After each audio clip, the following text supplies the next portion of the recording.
It's a Sunday today, also known as the day of absolutely no grocery shopping being done in Germany day, which normally that's fine. You just do your grocery shopping on Saturday or Friday, Thursday. I didn't do that, and I just realized that I really have to film a video today since I'm gonna be gone for most of next week.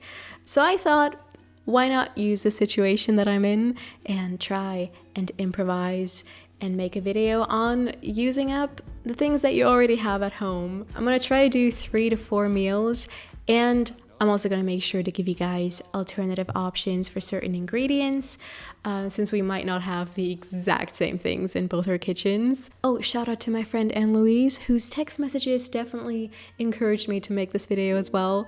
Yeah, I'm excited. Let's assess the situation and see what we have.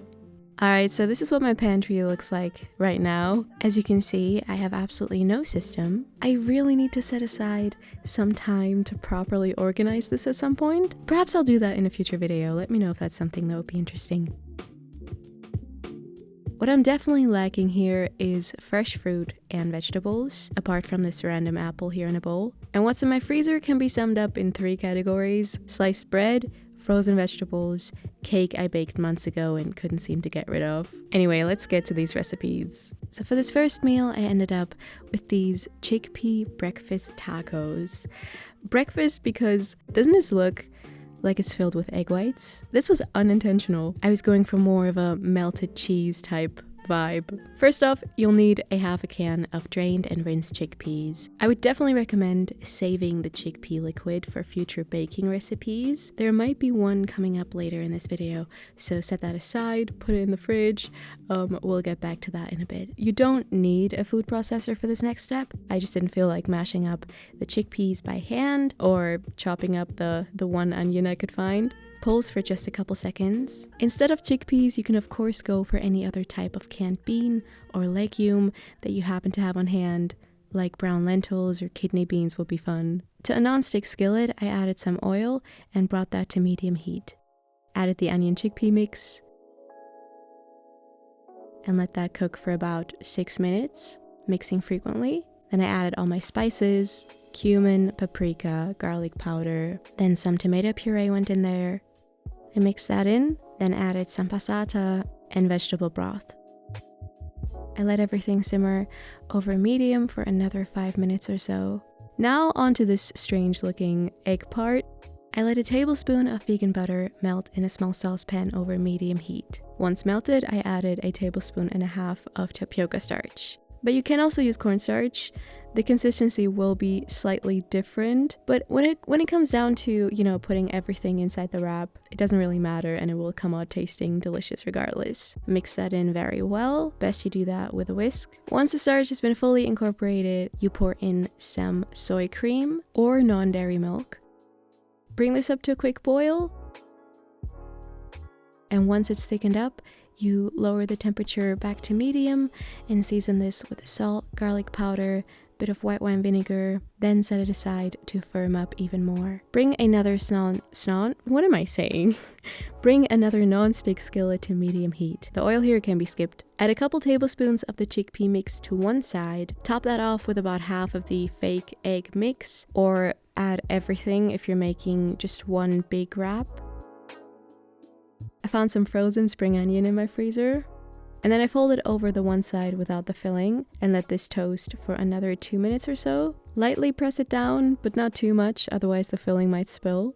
And then I flip this over, letting the other side crisp up for another 1 to 2 minutes or until golden brown. This is very good. Side note, I pretty much always keep tortillas in my freezer since they dry out so quickly, way faster than it takes me to finish an entire pack of those. You can of course also use this chickpea mix in other dishes. You can serve it on bread or with some rice and greens. It's so nice. For this next recipe, I decided on a super quick and super simple miso noodle soup. I found this little bag of dried black fungus in my pantry, which I used to think were shiitake. Now I'm not so sure anymore. I think there's something else.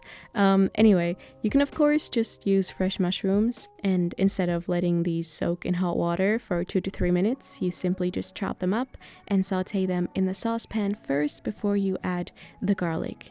Speaking of the garlic, let's chop that up finely.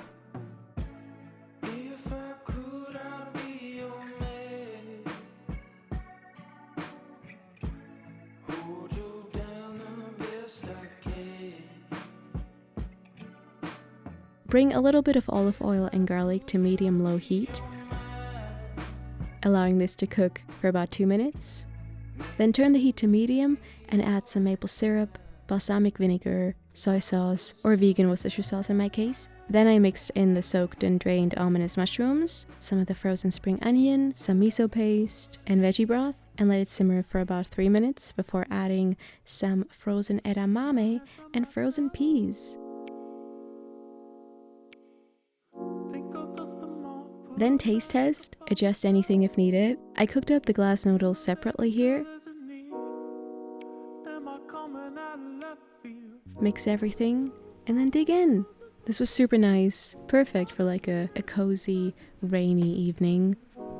Next up, I tried to make Kaiserschmarrn, which is basically these deconstructed Austrian pancakes. Mine were definitely more on the crispy side of things, but this was still so delicious that I feel confident enough sharing this recipe. Inside a large mixing bowl, combine your flour, baking powder, sugar, vanilla sugar, and salt.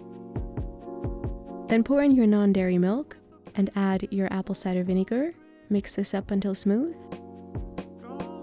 Grab a second mixing bowl that's got like high walls and then pour in 1/3 cup of chickpea liquid, the one that we'd saved earlier. Now using an electric hand mixer, you're going to whip this until it looks like this. So soft peaks, I would say. That took around 5 minutes for me. Fold the chickpea fluff under the pancake batter.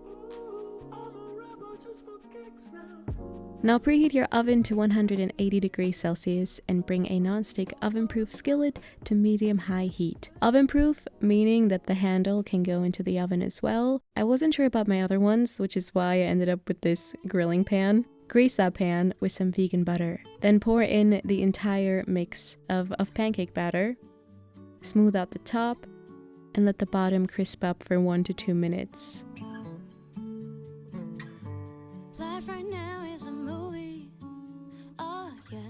Traditionally, you're going to cut this into quarters using a spatula.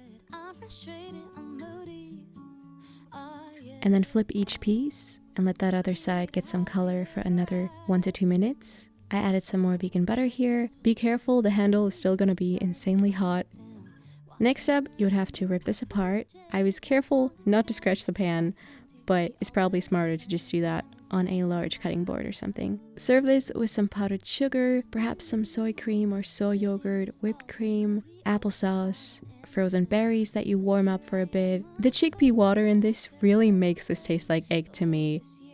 If you're not sure whether your pan is oven-proof or not, then you can of course use this batter to make some really nice fluffy pancakes, cooking them over medium heat for 2 to 3 minutes on each side.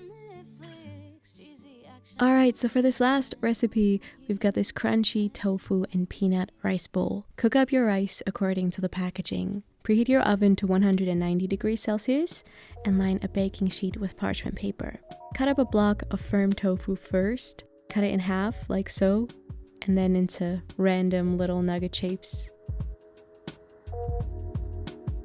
Combine the ingredients for the peanut sauce.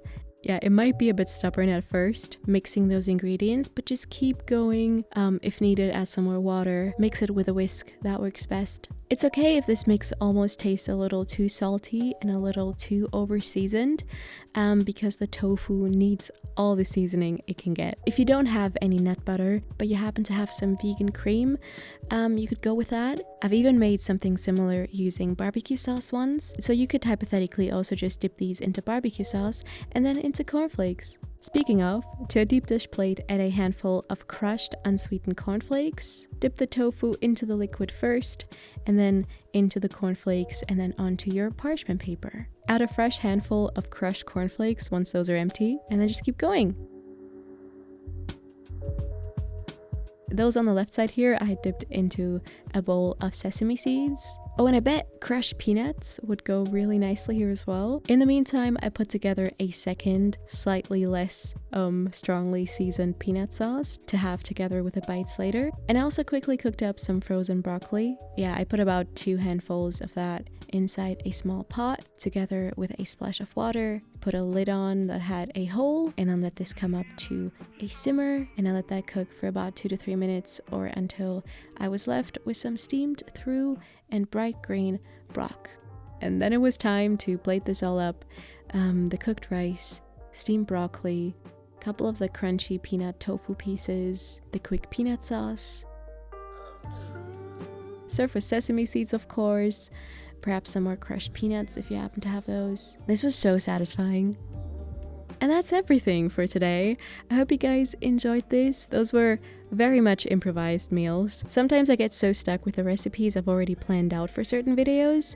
So this was definitely like a good learning experience, I would say. Let me know in the comments if this is something that you want to see more of. And also let me know what is a random leftover meal that you made recently using up the things that you already had at home. Yeah, I feel like that's gonna make for a really nice, informative comment section. So yeah, thank you so much for being here. I really appreciate you guys. Hope you have a good week, and I'll talk to you very soon. Bye!